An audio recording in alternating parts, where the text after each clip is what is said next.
ভুল করেছো তওবা করো, মাফ করবে কে? সাইয়েদনা আদম আলাইহিস সালাম ভুল করলেন, দুনিয়ায় এসে শত শত বছর কাঁদলেন, কিন্তু ক্ষমা হয় না।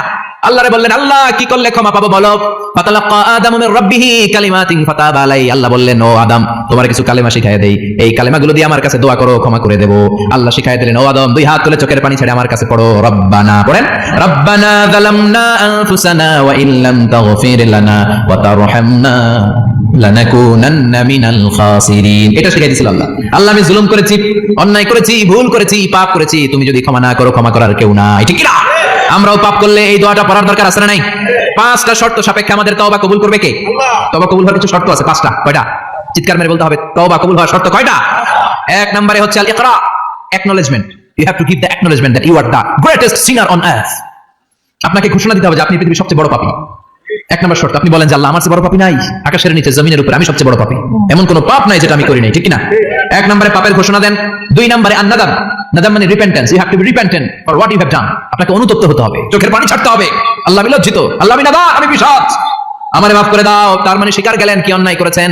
দুই নম্বরে আপনি অনুতপ্ত হলেন। তিন নম্বরে স্টপ, যেই পাপ করতেছিলেন ওটা থামান, stop, what you have done, যেটা করতেছিলেন আগে থামান। আপনি সুদ খাইছেন, অনুশোচনা আসলো, মাফও চাইতেছেন, আবার সুদ খাইতেছেন, হবে? আপনি ঘুষ খেয়েছেন, তওবা শুরু করলেন, আবার ঘুষও খেয়ে যাচ্ছেন, হবে? থামেন, স্টপ। তিনটা গেল। চার number, to hate what you have done, ঘৃণা করতে হবে, যে পাপটা করেছেন মন থেকে, ওই পাপটাকে ঘৃণা করতে হবে। পাঁচ নাম্বার শর্ত হচ্ছে to determine that you never repeat this sin again in your life. আল্লাহর ওয়াদা দেন, কমিটমেন্ট দেন যে আল্লাহ, আমার জীবনে পারতপক্ষে এই পাপ জীবনেও করবো না। চিৎকার করে বলেন, ঠিক কিনা? তার মানে আপনি স্বীকার যান, তারপরে আপনি অনুতপ্ত হবেন, যে পাপ করেছেন থামিয়ে দিবেন, পাপটারে মন থেকে ঘৃণা করবেন, আর আল্লাহরে ওয়াদা দিবেন, আল্লাহ আর করবো না। এই পাঁচটা শর্তের আলোকে তওবা করলে জীবনের সব গুনাহ মাফ করে দিবে কে? এজন্য আল্লাহ বললেন, ইয়া আইয়ুহাল্লাযীনা আমানু তুবু ইলাল্লাহি তাওবাতান নাসুহা। তওবার মতো তওবা করো, সব গুনাহ মাফ করতে পারে কে? তওবা করবেন তো? রাজি আছেন? কবে করবেন? এই মুহূর্তে তওবা করলাম, এই মুহূর্তে আল্লাহর কাছে ক্ষমা চাই, আল্লাহ জীবনের সব গুনাহ মাফ করে দাও। আমাদের দেশে তওবা করার জন্য হুজুর লাগে, কথা কন, পিসা হুজুর, বড় হুজুর, ছোট হুজুর, হাফেজ সাহেব লাগে না? হাফেজ সাহেব, ইমাম সাহেব, এদের ছাড়া নাকি তওবা হয় না? না, এটা ভুয়া কথা। আপনি অনুতপ্ত হন, আপনি চোখের পানি ছাড়েন, আপনি আপনার রবরে বলেন, ক্ষমা করে দিবে কে? ইমাম সাহেব আসতে হবে, শর্ত না। পীর সাহেব হুজুর এসে হুজুরের হাতে হাত রেখে তওবা করতে হবে, শর্ত না। আপনার রবরে ডেকে চোখের পানি ছেড়ে ক্ষমা চান, ক্ষমা করবে কে? আর প্রতিদিন শতবার পড়তে থাকবেন আস্তাগফিরুল্লাহ। আওয়াজ করে সবাই পড়েন আস্তাগফিরুল্লাহ, আরো জোরে পড়েন আস্তাগফিরুল্লাহ। বিশ্বনবী বলেন, মান লাজিমা আল ইস্তিগফার জাআলাল্লাহু লাহু মিন কুল্লি দিকিন মাখরাজা। সব সময় ইস্তেগফারের সাথে যে লেগে থাকবে, রব্বুল আলামিন তারে পাঁচটা জিনিস দিবে। কয়টা? কথা কন, আরো জোরে সবাই বলেন, কয়টা?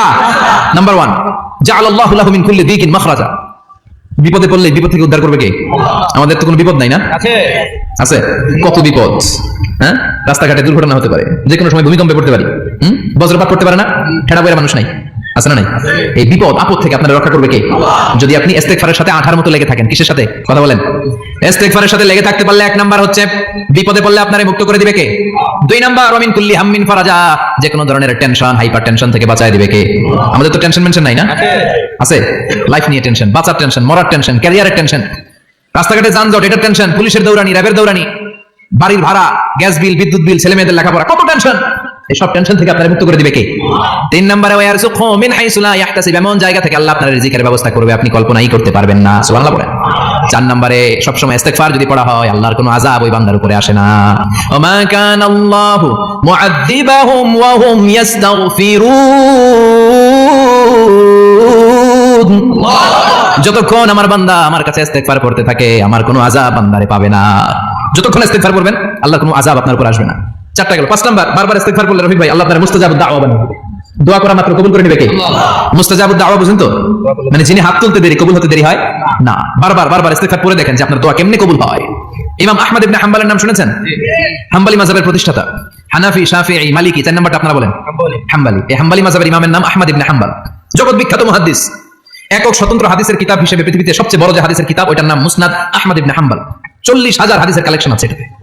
এই ইমাম আহমদ ইবনে হাম্বল ওনার শেষ জীবনটা হাদিস পড়ানো, হাদিস কালেকশনের জন্য ব্যয় করেছেন। শহরের পর শহর, দেশ থেকে দেশ, দেশান্তরে ঘুরতেন একটা হাদিসের জন্য। উনি সফরে বেরিয়েছেন হাদিস কালেকশনের জন্য। প্রচন্ড শীতের রাত, উনি মাগরিবের নামাজ, এশারের নামাজ পড়ে একটা মসজিদে শুয়ে পড়লেন, আর শুয়ে শুয়ে হাদিস পড়তেছেন। কি পড়তেছেন? কথা বলেন।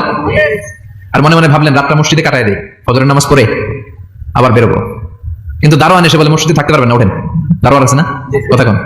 আহমদ ইবনে হাম্বল বললেন, আমি শুধু রাতটা থাকতে চাই, আমি তো ফজরেরও মুসল্লি, ফজর নামাজ পড়বো তো এই মসজিদে, আমার থাকতে দাও। দারোয়ান তো দেয় না, তাই না? মসজিদে থাকার জায়গা না, যান মিয়া। উনি যে আহমদ ইবনে হাম্বল এটা চিনে নাই, থাকতে দেয়। কি করবে এখন? উনি কাঁথা গুছিয়ে হাদিসের কিতাব নিয়ে কাদের মধ্যে ব্যাগ নিয়ে মসজিদ থেকে বের হয়ে গেলেন। কি আর করবেন? প্রচন্ড শীত, আর কাঁপতেছেন বুড়ো মানুষ। প্রতিমধ্যে দেখলেন বাজার একজন খাব্বাজ, শাবুন খাব্বাজ, যুবক রুটি বিক্রেতা।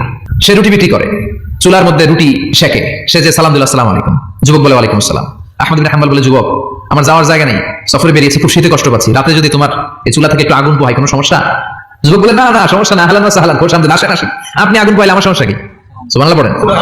আল্লাহ শুকরিয়া করে বসলেন, আর আগুন পোহাচ্ছেন। আর খেয়াল করলেন, যুবক রুটি বানায় আর পরে আস্তাগফিরুল্লাহ, রুটির দলা বানায় পরে আস্তাগফিরুল্লাহ, খামির বানায় আর পরে আস্তাগফিরুল্লাহ, রুটি নিয়ে উনুনের ভিতরে চুলার ভিতরে শেখা দেয় আর পরে আস্তাগফিরুল্লাহ। দোকানদারের কাছে কেউ আসলেই সে রুটি দেয় আর পরে আস্তাগফিরুল্লাহ। ক্রেতার কাছ থেকে টাকা নিয়ে ক্যাশ বক্সে রাখে আর কি পড়ে?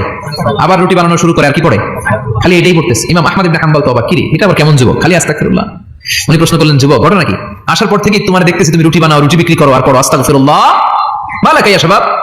যুবক বলে, আস্তাগফিরুল্লাহ আমার সবচেয়ে বেশি পছন্দের আমল, আমি সবসময় আঠার মতো ইস্তিগফারের সাথে লেগে থাকি আর সবসময় পড়তে থাকি আস্তাগফিরুল্লাহ, আর এর বদৌলতে আল্লাহ আমারে মুস্তাজাবুদ দাওয়া বানিয়ে দিয়েছে। সুবহানাল্লাহ।